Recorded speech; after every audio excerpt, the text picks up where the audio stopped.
membaca beberapa kisah orang-orang yang namanya abadi di dalam sejarah, khususnya bab percintaan.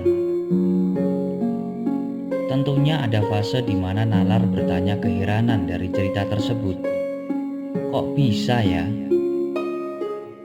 Namun,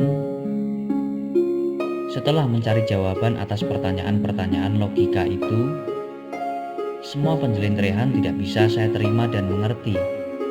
Sampai pada akhirnya, di titik ini, saya berusaha memahaminya lewat serangkaian pengalaman pribadi, yang mana hal ini merupakan perjalanan hati dan perasaan.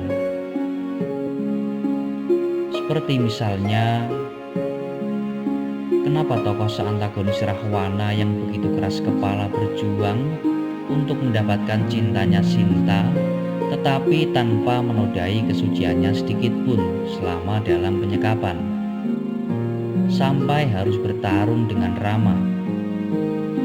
Nyawa dipertaruhkan, dan endingnya apa? Dia gugur tanpa benar-benar bisa memiliki Sinta.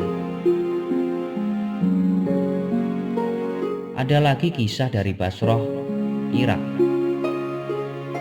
Seorang sufi perempuan bernama Robiah al-Adawiyah yang parasnya sangat cantik dan diperebutkan banyak perjaka, ternyata justru memutuskan untuk tidak menikah seumur hidup.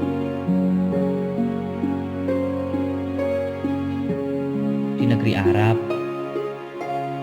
ada cerita seorang pemuda bernama Qais sampai dijuluki Majnun atau gila oleh masyarakat sekitar pada waktu itu, gara-gara kegandrungannya terhadap seorang gadis bernama Laila, yang notabene parasnya tidak cantik-cantik amat, tetapi terbukti membuat si Qais sampai mendapatkan predikat edan tersohor di negerinya.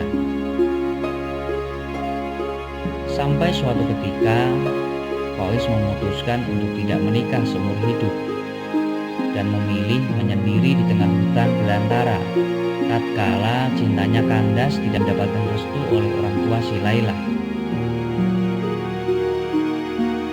Tidak jauh-jauh dari tempat kita, di Nusantara sendiri, ada hikayat Roro Mendut, seorang primadona asal Pati, Jawa Tengah,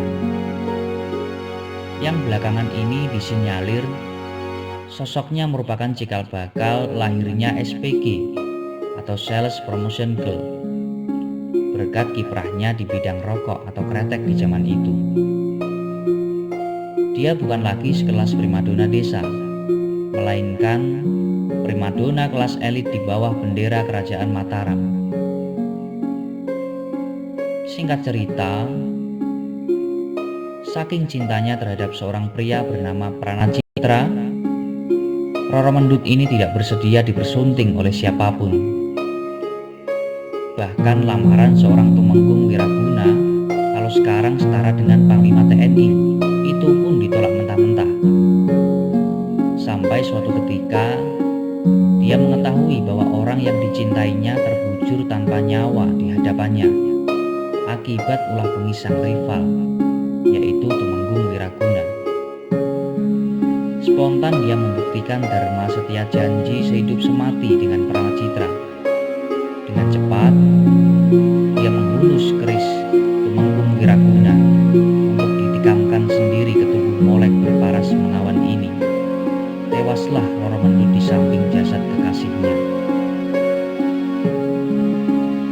Memang benar, hidup ini sawang sinawang. Semua tergantung sudut pandang. Dari cara pandang dan jarak pandang masing-masing akan melahirkan suatu penilaian. Beberapa kisah tersebut di atas susah untuk dimengerti untuk kita yang belum benar-benar merasakan. Sedangkan untuk memahaminya butuh perjalanan panjang, pengalaman dan pikiran yang terbuka.